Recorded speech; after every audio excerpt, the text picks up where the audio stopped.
Comenzamos el episodio 3 haciendo un poco de resumen respecto a lo que hablamos en cuanto al modelo cognitivo se refiere, en las personas que sufren, en este caso, lesiones, cómo reaccionan, qué hay detrás, sobre todo en los pensamientos que influyen de manera positiva, de manera negativa. Dani, me surge la siguiente pregunta. ¿Cuándo el sufrimiento deja de ser adaptativo y empieza a ser un problema? Yo creo que es la pregunta, José, que más cuando me llaman tiene la duda si coger una consulta precisamente para, claro, para abordar este asunto, porque es como hasta qué punto estoy llegando yo que a lo mejor esto es lo normal, pero yo no lo estoy viendo porque no tengo nada con qué compararlo. Yo siempre digo, mira, todo tiene su curva de adaptación. La curva de adaptación es que cuando nos sucede algo, nos puede venir ansiedad. Cuando sucede algo, nos podemos sentir tristes. Y cuando nos sucede algo, nosotros nos enfadamos. Es decir, en esas reacciones, yo digo, no podemos patologizar realmente emociones que son de lo más natural del mundo. Porque hay veces, ¿no? Que a lo mejor algún estudiante, por compararlo con otro asunto que tú sabes que siempre me gusta, me dice, es que me genera cierta ansiedad los exámenes. Y digo, joder, pues menos mal.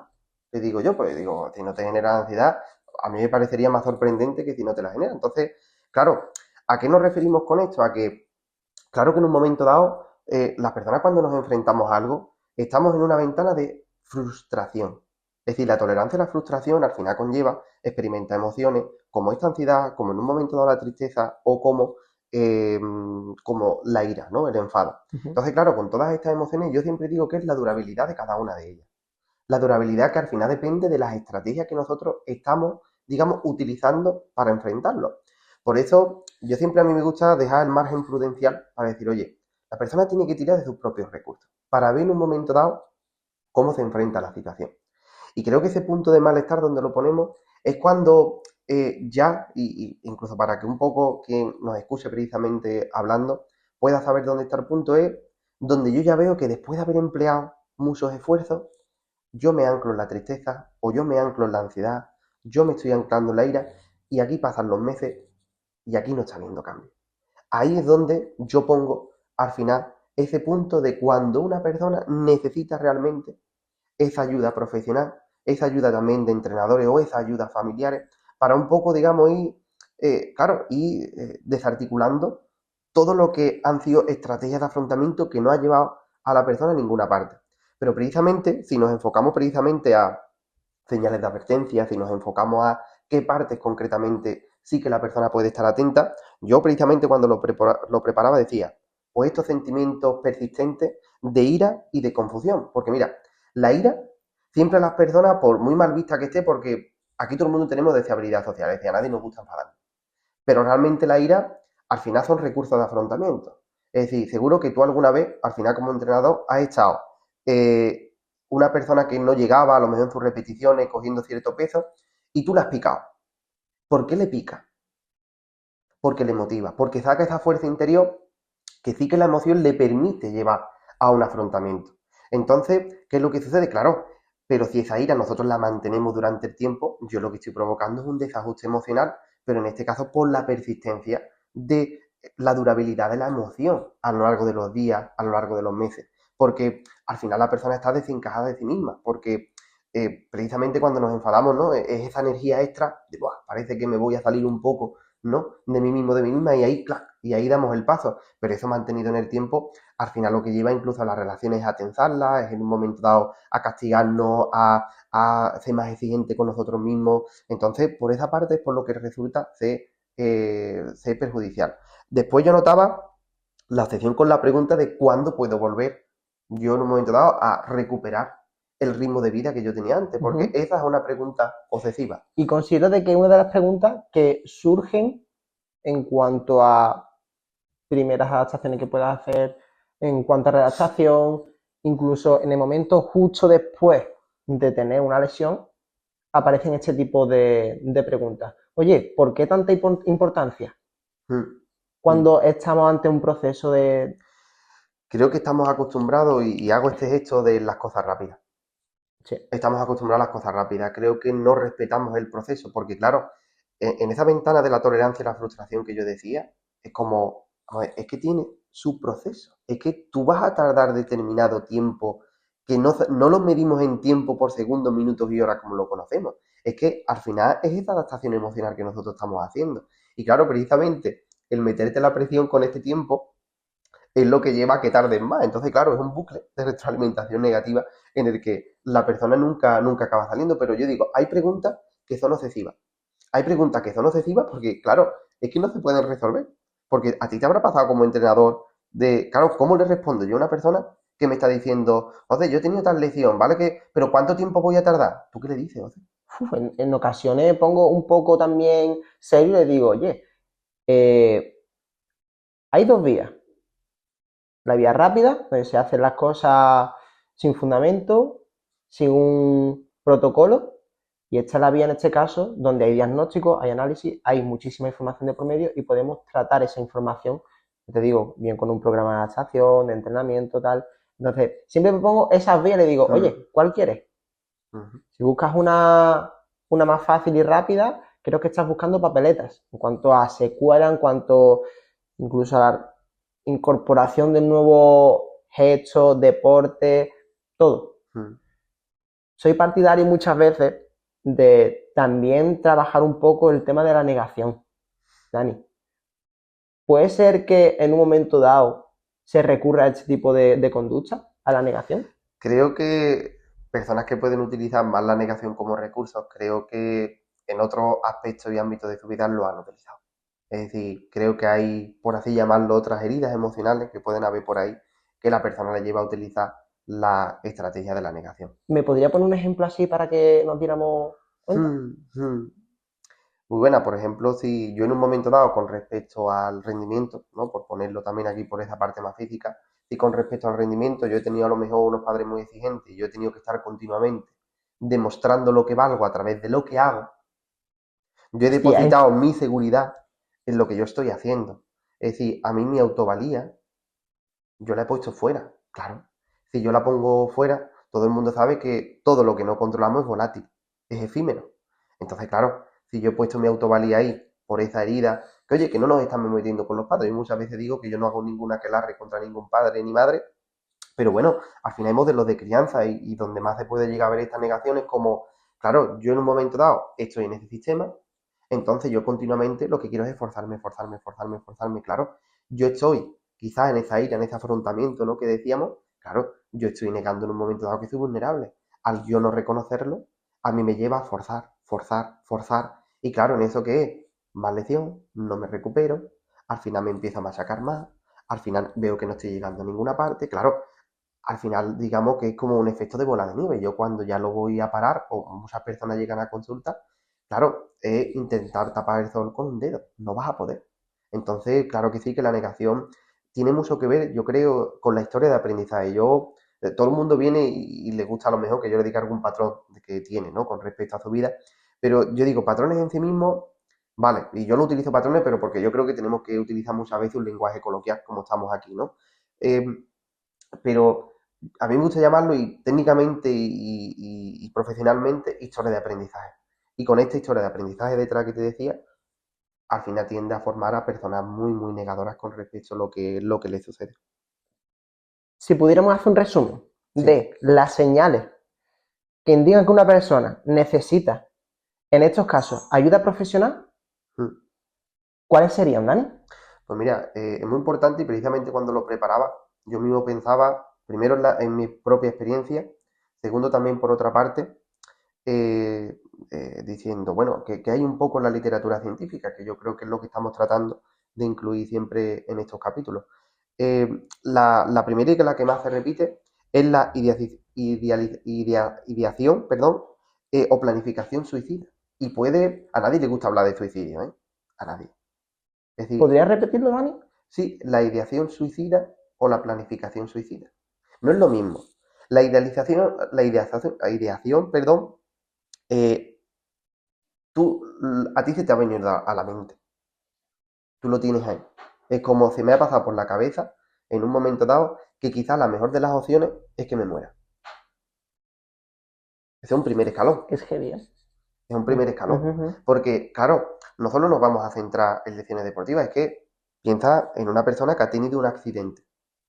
Una persona que tiene un accidente que ve limitada su vida, porque a lo mejor no recupera coger el coche como lo cogía antes, o en un momento dado incluso tiene que llegar a solicitar la ayuda a la dependencia, por ejemplo. Es decir, se ve en una situación en la que dice, ¡guau! Ha habido un shock, un cambio radical, y creo que a ti mismo te sorprendería, José, la frecuencia con la que cuando pregunto, que es verdad que, pues claro, profesionalmente siempre tengo que preguntar por las variables de riesgo y esta es una de ellas, eh, de cuántas veces lo has pensado, pero después de haber pensado, y si la respuesta es afirmativa, es decir, dices, sí, pues verdad que se me ha venido a la mente tal, después lo has planificado. Porque en ocasiones te encuentras de personas que sí lo han planificado, aunque no lo Se hayan logrado. planifica.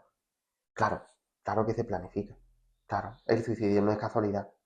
Creo que a lo mejor durante mucho tiempo, muchos años atrás, se ha banalizado mucho el tema. O sea, bueno, ¿no? Pues una persona es cobarde y tal. Yo digo, ojalá tuviera que ver con la cobardía, porque tiene que ver en un momento dado con un problema psicopatológico, con una persona que, fíjate, realmente vamos a trasladarlo al plano, perdón, más experiencial. Es como una persona que ha considerado que el último de los recursos que tiene es quitarse la vida. Si te pones a pensarlo, es como, La autodestrucción del ego. claro, es, bueno, al menos destrucción de esa persona de sí misma, como única solución para acabar con todo lo que le está sucediendo. Y eso ya creo que va más allá de las propias lecciones y limitaciones físicas que estamos hablando. El otro día estaba precisamente en un grupo de terapia y el grupo de terapia lo centré en miedo al envejecimiento y miedo a la muerte. Te sorprendería que en la mayoría de las ocasiones las personas que estaban en el grupo lo que me comentaban era que el miedo no era la muerte. El miedo era a que en el envejecimiento les acompañara una limitación. Que dejar a esas personas en la casa, que dejar a esas personas sin vida social, que dejar a esas personas al final atadas de pies y manos. Entonces eso era lo que tenían, esa era la parte, porque la muerte es verdad que eran personas ya de más edad, pero decía, bueno, la muerte llegará y a lo mejor no nos enteramos, porque por propia experiencia, por esa edad, pues al final habían acabado experimentando, diciendo, bueno, pues yo creo que o mi madre o mi padre no se enteró, o un tío que yo le tenía cariño y tampoco se enteró, creo que fue que poco a poco se fue apagando, los médicos ayudaron, tal, pero era como preferiría y preferían que fuera algo más inminente antes que fuera un camino de limitaciones. Dani, ¿qué tipo de conducta nos podemos encontrar en cuanto a señales para recibir una atención, o en este caso asistencia? Claro, sobre todo la inmediata, ¿no? Una atención inmediata como diciendo, esto se está yendo de las manos, las autolesiones, otra clara, otro claro, Autolesiones. autolesiones. Es un claro indicativo de que evidentemente necesitamos ayuda. Lo de las autolesiones, fíjate que te diría, te voy a dejar con toda la intriga, tanto a ti como a quien nos escuche. Eh, no daría información sobre cómo funcionan las autolecciones Uy, por criterio profesional. Es ah, decir, porque creo que hay cosas que las personas no debemos conocer del todo. me ha dejado. Creo que hay cosas que las personas no debemos conocer del todo y lo descubrí precisamente más en el máster de neurociencia, el cómo se fijaba concretamente, ¿no? El aprendizaje de las autolecciones y ahí me lo voy a ahorrar esa parte. Nunca la explico realmente. Creo que es un conocimiento que ha quedado para mí y que yo prefiero que habrá quien lo transmita. Yo creo que por respeto al final a una persona que se ve ahí, que se pueda utilizar esa información con un mal fin, igual que cuando pues, está un curso diferente de, sobre todo de suicidio y demás, como estábamos comentando anteriormente. Claro, se habla de muchos temas, se habla de incluso de cómo conseguirlo y no voy a transmitir, creo que por, no sé, por ética, no voy a transmitir nada de esa información, pero las autolecciones es un claro indicativo, hay veces que son cortes, hay veces que son, no ¿Te sé, puedo hacer una pequeña pregunta? sí, claro, sorpréndeme. ¿Autolesiones pueden ser físicas y también psicológicas? Autolesiones siempre nos referimos en psicología a autolesiones físicas, Vale. ¿vale? Autolesión siempre lleva y tiene su explicación por cómo funcionan las vías del dolor. Por eso antes refería lo de esa aplicación, ¿no? Más de neurociencia. Pero, pero sí, autolesiones físicas. Si lo pudiéramos comparar, las autolesiones al final psicológicas no dejan de ser esa culpa, ese machaque, esa exigencia, ese cómo atacas al ego y lo destruyes, ahí a lo mejor sí que, por hacer una comparativa, pero no reciben ese nombre. Pero también entre ese riesgo inmediato de que, oye, tengo que pedir ayuda sí o sí rápidamente, también los comportamientos de tipo violento, cuando nuestro entorno nos dice estás más violento de lo normal, es verdad que estás súper irritable, sería otro. También un deterioro del funcionamiento, como incapacidad para ya levantarte, un abandono incluso de la higiene personal. Yo creo que ahí es donde te das cuenta que quizás estás cruzando unos límites que no están siendo normales. Date cuenta que hay comportamientos muy habituados, muy automáticos, no sé, pues lavarte la cara, Sí, peinarte, lavarte los dientes, comer a las horas que tienes que comer. El abandono de todo y cada uno de esos comportamientos, ahí nos están dando muchas pistas de que algo no está yendo bien. Eso sí, también yo he preparado precisamente como otra sección dentro de esta pregunta que decíamos, eh, cuándo sí que es una necesidad, pero de evaluar pronto, aunque no sea un riesgo inmediato, que es todo lo que veníamos comentando. evaluación. Claro, evaluación, síntomas persistentes depresivos que lo comentábamos, una ansiedad muy incapacitante, que no solo se relaciona cuando yo entro en contacto con mi límite, no esa limitación física que me viene, sino en otras áreas que tú dices, no tiene nada que ver y por qué me está pasando esto ahí. Ahí es porque ese miedo, digamos que ha provocado una generalización del aprendizaje. Es decir, la ansiedad se está extendiendo. Imagínate como una hiedra, como una enredadera que ha extendido sus raíces mucho más allá de lo que realmente debería haberlo hecho. Miedo patológico al movimiento, a esa lesión. Personas que sí que consiguen superar la lesión y su incapacidad física, pero que como no quiero hacer tal movimiento, seguro que te lo has encontrado muchas veces. Es que yo no me fío, Total, total, yo no me total. fío, esa es la expresión, es que yo no me fío. Y claro, ahí ya te está indicando concretamente algo, el abandono de la fuente de placer o significado. Yo creo que, ¿cuántas veces has visto tú a personas que dices tú van funcionando en tu día a día, pero no están conectadas consigo mismas? No están sabiendo leer lo que les está pasando, no están sabiendo leer lo que están sintiendo. Ahí claramente, pues hay precisamente también un indicativo, un indicador de, oye, aquí realmente esto quizá necesitamos una evaluación. Pensamientos persistentes o distorsionados y también muchos conflictos interpersonales. Dice, pues, con mi pareja estoy pasando una mala racha, con mis padres también, con mis hermanos. Y claro, acabas descubriendo y dices, no me ha pasado nada con ninguno de ellos, pero me estoy dando cuenta que yo soy el que está provocando estos problemas. El malestar se proyecta hacia afuera, en este caso con Sí, sí, hacia personas de nuestro entorno, seres queridos. sí, totalmente. Dani, cuando ya encontramos este tipo de señales, ¿quién hace la derivación?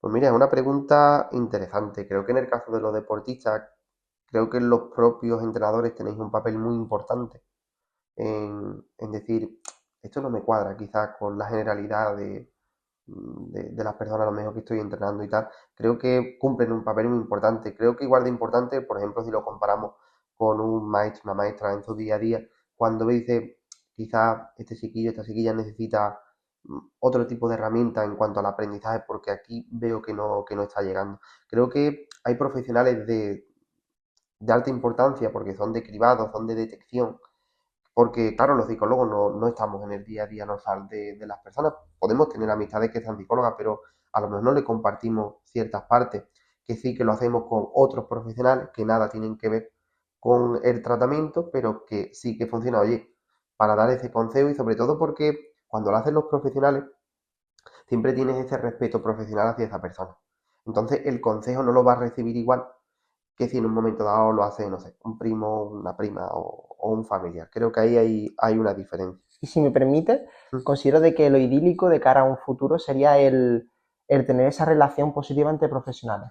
En mi caso, como soy un monitor de sala, el centro de masa o el volumen de personas que puede llegar y diferentes perfiles en este caso, pues mayor que puede tener en este caso por algún tipo de consulta, relación con fisioterapeuta, alguna atención sanitaria también, ¿no? mm. Muchas veces nos encontramos a perfiles de, oye, esto no es para mí, te derivo a esta persona. Y considero de que estaría muy bien que en un futuro tengamos feedback en diferentes unidades para así tener quizás un mejor protocolo o en cuanto a Mm. actuación para... El trabajo multidisciplinar es fundamental, pero también muy difícil. ¿Por qué? Porque date cuenta que como cada profesional estamos en centros diferentes. Y claro, eso dificulta porque, bueno, puede ser a través de informes, pero ya un informe no se entiende igual que, por ejemplo, como estamos aquí conversando. No tenemos a la persona delante. Entonces ya ahí hay mucha información que se pierde por el camino. Después a cada profesional yo creo que los pacientes les muestran una parte incluso diferente de sí mismo. Entonces también eso es importante, ¿no? Cuando se juntan dos profesionales.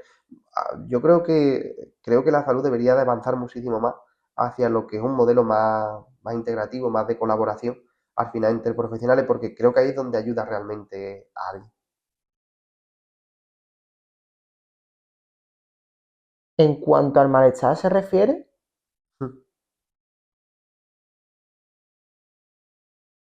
minimizar el sentirse mal puede conllevar a ciertos riesgos. Conlleva al máximo riesgo, porque date cuenta que antes yo hablaba de la curva de la adaptación. Si tú niegas algo, tú no te estás adaptando a ese algo, con lo cual te quedas anclada, ¿no? Anclado a lo que es el propio malestar y no sales de ahí.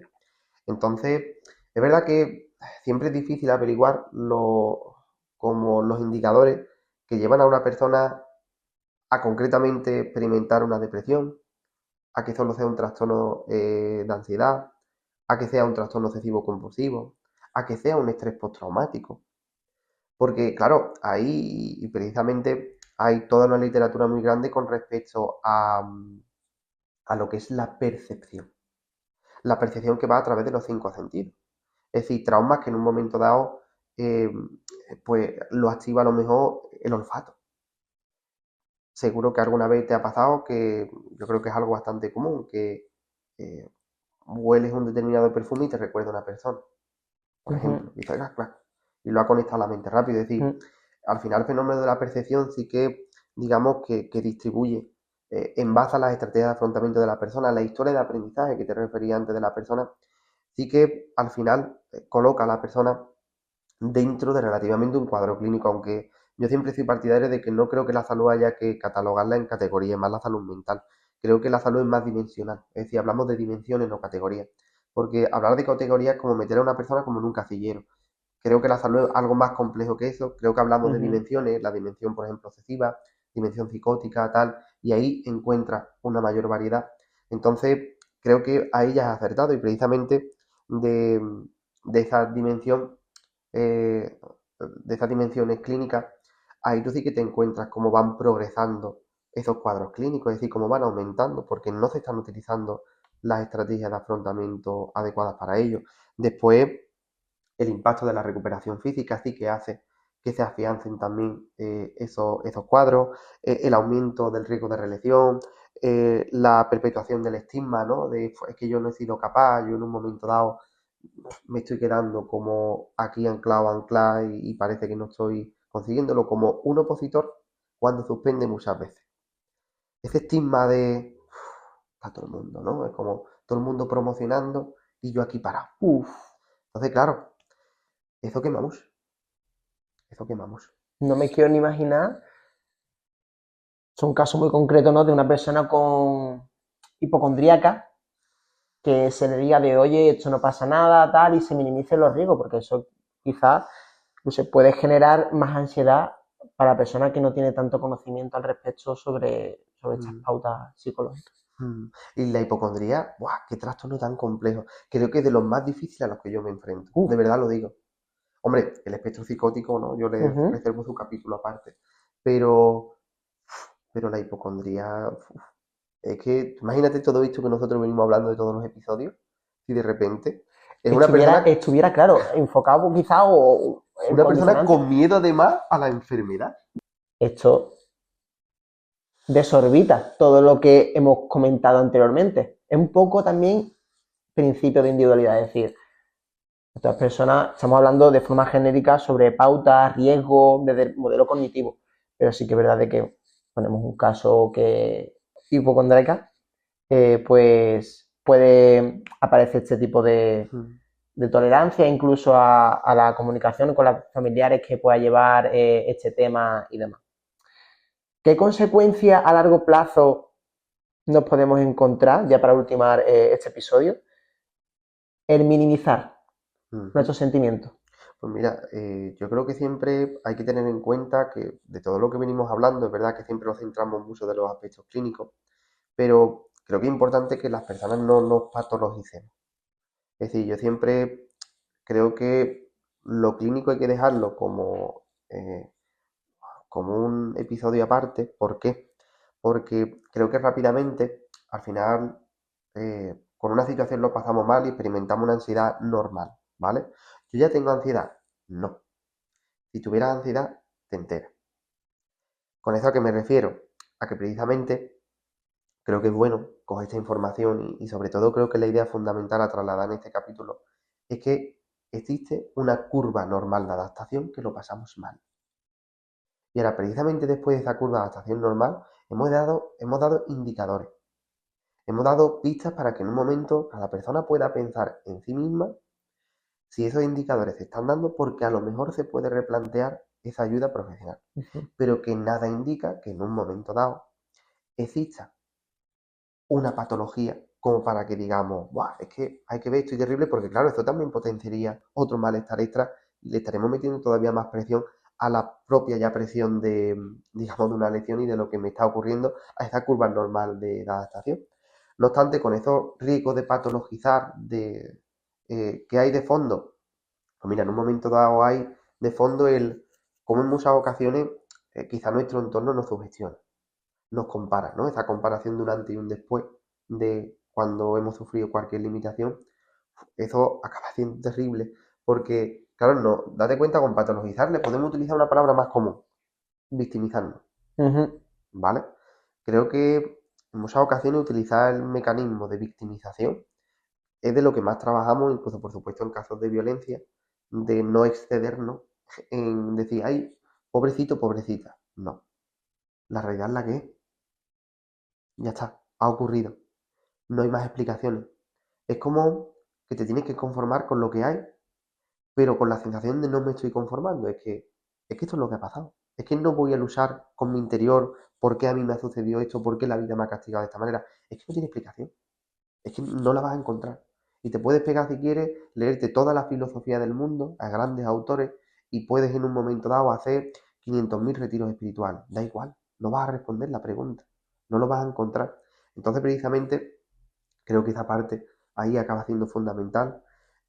También existen tendencias de medicalización no constante. Ay, me tomo esto para esto. Seguro que alguna vez te has encontrado, incluso en tu trabajo diario, ya no solo por el hecho de estar mal, sino también como para, por ejemplo, lo típico, ¿no? De personas que toman proteínas, que si toman esto, toman lo otro, que ahí tú pues, sabrás 1000 veces más que yo, de que alguna vez has comprobado gente que se le ha ido la pinta, o sea, con eso. Al final eso no debe de ser una medicalización, aunque no sea de farmacia. Pero ¿se le va la pinta a alguno o no? Yo te podría decir de que en ocasiones, influenciado supongo yo por las modas, por redes sociales y demás, se ha pasado a crear hábitos Ujú, a esa inmediatez de los resultados, de lo físico.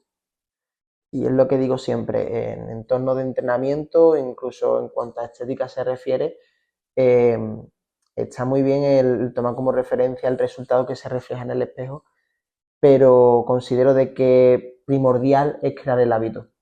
ujú, En ocasiones, pues sí, Dani, en cuanto a suplementación se refiere, en cuanto a metodologías de entrenamiento, he dicho, oye, no es por aquí, es por aquí. Y hay otros casos en los que uno no puede ya intervenir porque no puedes quizás evaluar a la persona por el criterio que ella tiene sobre ese concepto ujú, y se le deja esa libertad, ¿no? Pero siempre hacemos recomendaciones. ujú. ¿Cuántas limitaciones no físicas te has encontrado en tu trabajo? Con las personas, con tus usuarios cuando estás trabajando. Fíjate, limitaciones no físicas. Esa es la pregunta. Uf, pues estaría muy ligado al tema de la autoestima. Ujú, oye, qué interesante, Cuanto José. al primer contacto que tiene en este caso con el entrenamiento, en cuanto a gestos técnicos, con técnicos me refiero a que son complejos, no se pillan a la primera, yo siempre lo digo, de oye, aquí estamos para aprender todos los días. Me he encontrado situaciones en las que tienen muy poca valoración en cuanto al ejercicio se refiere. No, es que si no sudo no estoy haciendo nada. Ese desconocimiento que hay, ¿no? Pero es que tampoco me quiero poner súper grande. No. Me he encontrado también conceptos como yo hago esto para despejarme, pero sin embargo está con el móvil también, entonces me he encontrado muchos tipos de ocasiones. Limitaciones que no son físicas. Exacto, limitaciones que no son físicas. Considero de que es un mundo que todavía estamos aprendiendo sobre el entrenamiento, la salud y la psicología y nos depara muchísimo. Eso es a largo plazo, entonces vamos a ver cómo estas generaciones o cómo cambian, porque siempre hay muchas modas y muchas corrientes en cuanto al entrenamiento, la salud, a ver cómo se justifica todo esto con el paso del tiempo. Pero sí que es verdad de que se está valorando muchísimo más el movimiento para que no nos incapacite de cara a un futuro. Para terminar, Dani, me gustaría de que mandaras en este caso un mensaje para toda aquella persona, ¿no?, que esté pasando por una situación, que en este caso un poco adversa, debido a una lesión o un momento dado de inactividad. Pues mira, creo que la primera recomendación que daría es que esas personas se tienen que mirar a sí mismas, tienen que mirar cómo están y responderse con honestidad. Yo creo que muchas veces de lo que más procuro es que las personas conecten con sus valores. Honestidad, sinceridad, reconocimiento, son valores que yo creo que cuando conectas con ellos te hacen tener todas las cartas encima de la mesa diciendo, mira, esto es lo que hay. Creo que después de eso, evidentemente cuando has reconocido, cuando tomas conciencia de la situación en la que te encuentras, creo que el siguiente mensaje que mandaría sería de, oye, me voy a poner con mis propios recursos. Creo que eso es importante. Lo voy a intentar con los míos. Todas las cartas que tú tengas, ¿no? Sí, con lo que hayas aprendido a lo largo de la vida. Creo que después de ahí le daría el consejo que precisamente cogiera y si aún así está en esta situación, que recurriera ya a personas de su entorno para ver si con cierto apoyo, incluso con sus propios recursos, puede llegar a tirar. Pero que creo que enfrentar la vulnerabilidad englobaría todas y cada una de estas partes que hemos cogido. Porque es coger nuestros casitos rotos del suelo, de lo que nos ha pasado, hace así, y decir, esta persona soy yo. Y se relaciona mucho con lo que tú decías antes de la autoestima. Esta persona soy yo. Y esta es mi circunstancia. Yo soy yo y mi circunstancia, decía Ortega y Gasset. Entonces, si yo soy yo en mi circunstancia, realmente me tengo que dar cuenta que a mi propia identidad le acompaña todo lo que me va sucediendo y todo ese aprendizaje. Y a lo mejor en esa experiencia te quedas con limitaciones. Pero tú dices, claro, pero si durante toda tu vida te han medido tu valía, tu autoestima, es lo que hacías.